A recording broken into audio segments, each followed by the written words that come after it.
Unë ju më falenderoj qytetarët kryeqytetit që më kanë dhënë mundësinë për me vazhdu transformimin e kryeqytetit.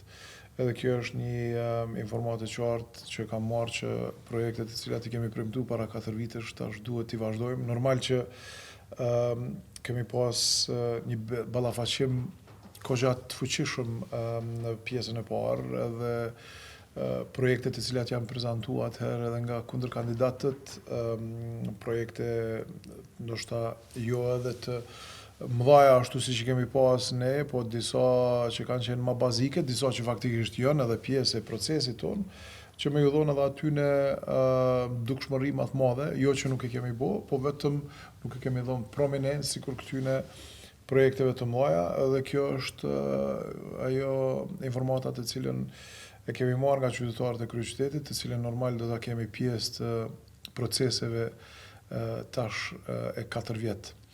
Pra vazhdimsinë e projekteve tona edhe të mëdha paralelisht edhe të projekteve të vogla. Po ato të cilat i kemi premtuar, po them, të cilat janë transformuese që e qesin qytetarin të parin. Pra e keni pa që ne vetëm kemi bërë reforma të mëdha në transportin urban, kemi bërë reforma të mëdha në edukim, në aspektin e infrastrukturës jemi në vazhdimsi, pra platforma e cila ndërlidh pallatin me Arbërinë që mundson më shumë se 30.000 banorëve që të kenë qasje të drejtë për drejtë në këmbë në zonat qendrore të Prishtinës, pjesë tjera sheshin Gjergj Bush, tash vazhdimin deri tek xhamia e madhe, unazën e kryeqytetit, e cila është faktikisht jetike për gjithë kryeqytetin, pra pa unazën e kryeqytetit edhe nuk mundet me u bë zgjidhja e trafikut në kryeqytet. Këto janë projekte madhore të cilat do t'i vazhdojmë dhe do t'ecim përpara. Po ashtu vazhdimin e rrugës A apo Gjimgjema në pjesën lindore edhe perëndimore, e cila do të ndërlidhet po ashtu me unazën e kryeqytetit. Janë të gjitha procese transformuese që i ndihmojnë problemit kyç që kemi, pra trafikut.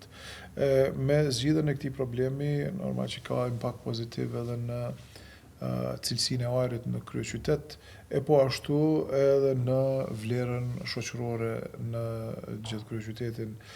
Këto janë ato projektet madhore të cilat ne po i shtyjmë përpara, përveç po them ndërtimin e shkollave që tash janë prej 10 shkollave që kemi filluar, 3 kanë përfunduar dhe 7 janë në proces e sipër.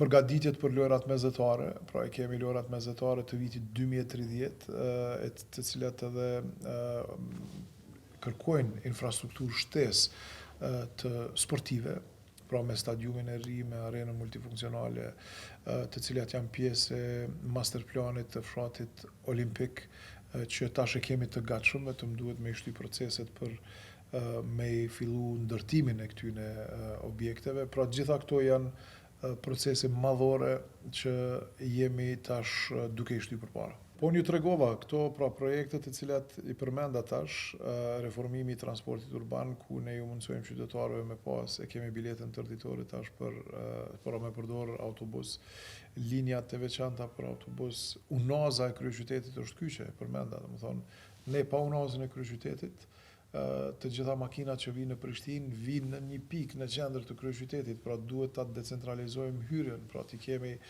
8 hyrje kyçe në kryeqytet, që pastaj në bazë të unazës të kryeqytetit, ata që vinë prej Shkupit dhe dojnë me shku në Podujev, nuk kanë nevojë me hy në kryeqytet, po munden nëpërmjet unazës, apo edhe në anën tjetër ata që vinë prej Mitrovicës dojnë me shku në Prizren e tjera, pra kemi me pas qasje alternative të cilat edhe ndihmojnë kryeqytetin, pra pa pas nevojë me u fut në kryeqytet, po edhe një element tjetër shtesë, që tash do ta zbatojmë edhe taksën e unazës të kryeqytetit. Pra për të gjitha makinat të cilat nuk janë të Prishtinës, të cilat vinë prej qyteteve tjera në kryeqytet, nëse vendosin të futen në qendër të qytetit, atëherë do të kenë taksën e unazës të kryeqytetit. Edhe kjo do të na ndihmojë neve që ta ndërtojmë unazën e kryeqytetit. Pra kemi 140.000 makina që hinë në dite prej jashtë, edhe një taks bazë do të implementohet për të gjitha makinat që vinë nga jashtë, që nuk janë të kryeqytetit.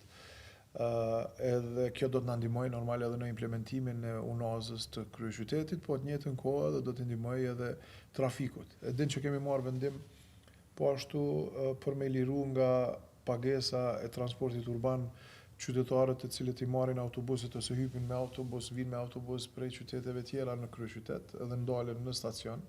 Pra, nëse vinë me autobus prej qyteteve tjera, ndalen në stacion të autobusave në Prishtinë, e marrin automatikisht biletën tërditore. Edhe kjo është një shtesë, pra ne ju kemi mundësu alternativa qytetarëve tjerë që nuk jetojnë në Prishtinë, që vinë nga qytete tjera, ju kemi mundësu alternativë që me ardhë me autobus, jo me makina.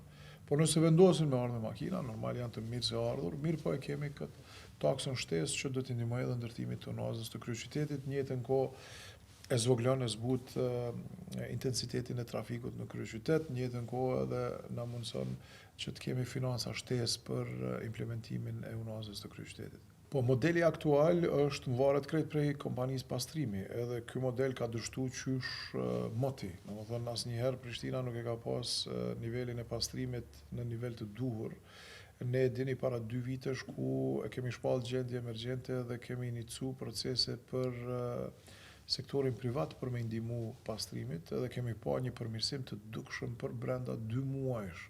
Ka qenë përmirësim i dukshëm i pastrimit. Domethënë ne kemi zgjidhjen e këtij problemit, mirë po për shkak të një opozite destruktive atëre që patë ndodhë, që patë nhek nenin i cili lejon kryeqytetit për me përdor sektorin privat, atëre kemi pas monopol të një kompanie e cila politikisht ka qenë e përdorun për me lënë Prishtinën në gjendje të keqe të pastrimit, vetëm me pas rezultate në aspektin politik për këto për partitë opozitare. Shpresoj që tash këtë problem nuk do ta kemi më, po them kemi një koalicion, po mundohemi ta bëjmë një koalicion të gjerë për të mirën e qytetarëve të kryeqytetit, për të mirën e gjithëve, edhe që këto probleme që kemi pas në mandatin e parë t'i hjekëm të gjitha dhe të vazhdojmë, po them, me ristrukturimin e kompanisë pastrimi edhe me ndihmesën prej sektorit privat për me e pastru kryeqytetin. Pra e kemi receptën, kemi tregu që mundemi, tash po duhet ta riaktivizojmë edhe ta pastrojmë qytetin. Po unë kam thonë edhe vazhdoj të them që qeveria, çfarëdo që ajo të jetë, duhet të reflektoj edhe duhet ta di që kryeqyteti nuk është një komunë, vetëm një komunë tjetër. Kryeqyteti është në aspektin ekonomik e paguan 50%, 49.8% të buxhetit të gjithë Kosovës. Edhe si rezultat, pra duhet me u trajtu me prioritet.